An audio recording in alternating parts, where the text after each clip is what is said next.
enchantée, je suis l'avocate d'Emmanuel Macron. Il va comment en ce moment? Mal, très mal, il est crevé. Mais attendez, il est crevé, il est président depuis à peine 1 an et demi, il a pas fait tant de choses que ça. Vous plaisantez, vous avez vu ce qu'il a réussi à faire? Il a fait quoi? Mais il a réussi à nous faire regretter François Hollande.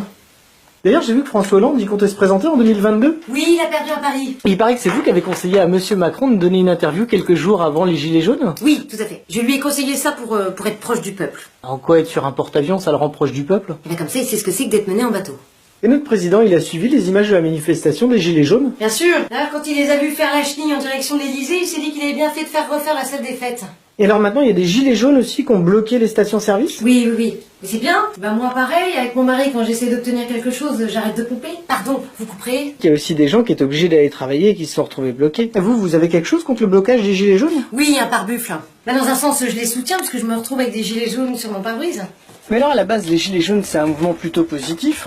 Et on met en avant que les casseurs et ceux qui ont sorti des insultes racistes et homophobes. Ça a dû choquer, Monsieur Macron? Non, pas du tout, au contraire, il adore. Comme ça, on a pu généraliser, faire croire que tous les gilets jaunes étaient comme ça. Vous savez, les casseurs et les racistes, ils sont comme ceux qui détiennent les richesses. C'est-à-dire? Eh ben, ils sont 1% et c'est grâce à eux que rien ne change.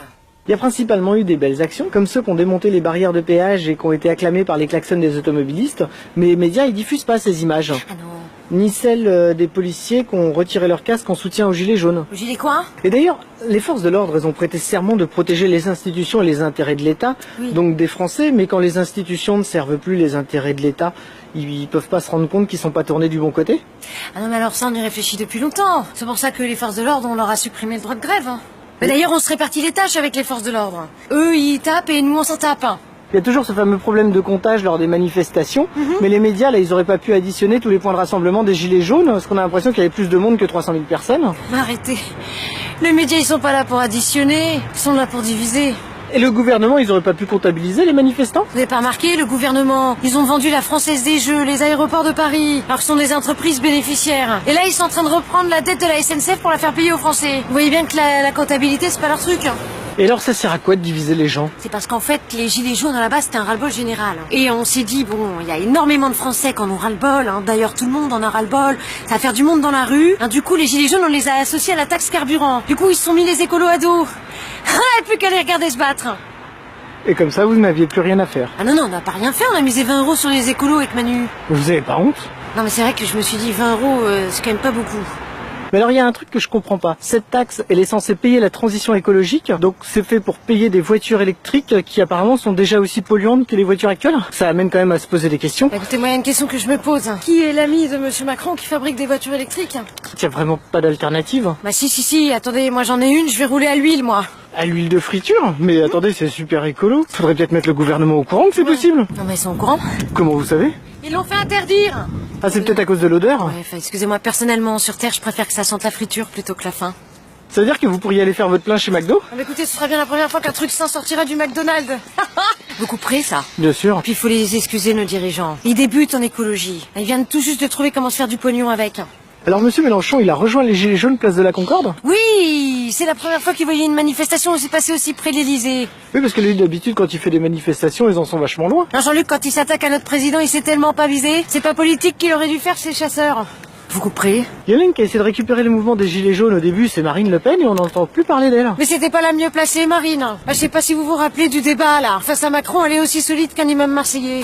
Tiens, d'ailleurs, ce que je comprends pas, c'est que le Rassemblement National, ils sont contre l'Union Européenne, Oui. et pourtant, là, ils se représentent aux élections. Elle est contre l'Europe, mais attention, important, elle est pas contre l'argent de l'Europe. Marine, elle a déjà un salaire de députée, non, à l'Assemblée nationale. Donc si elle est contre la Commission européenne, l'argent qu'elle touche, son salaire, là, de parlementaire européen, s'il était un tout petit peu logique, elle le donnerait aux associations, ou encore mieux, aux Français. Ça les emmerderait, la Commission européenne. Et ça vous dérange pas, au final, de défendre notre président? Non. Et alors quoi? Manu. Vous l'appelez Manu? Oui, je l'appelle Manu, j'ai des diplômes, je me nourris moi-même. Bon. Manu, avant d'être président, c'est un citoyen français, monsieur, comme vous, comme moi. D'accord? Hein? Et si vous, là, tiens, par exemple, on vous offrait un palais en plein Paris, payé 15 000 € par mois, avec des jets privés à disposition et tout le tout-team, vous accepteriez pas de baisser votre froc? Voilà. C'est-à-dire?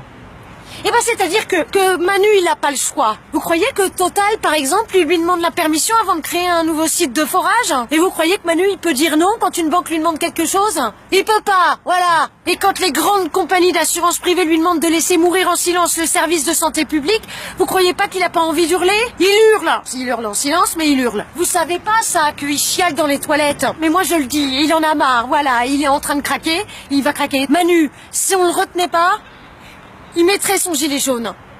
Vous couperez parce qu'il faudrait quand même pas qu'il se mette du côté du peuple, hein.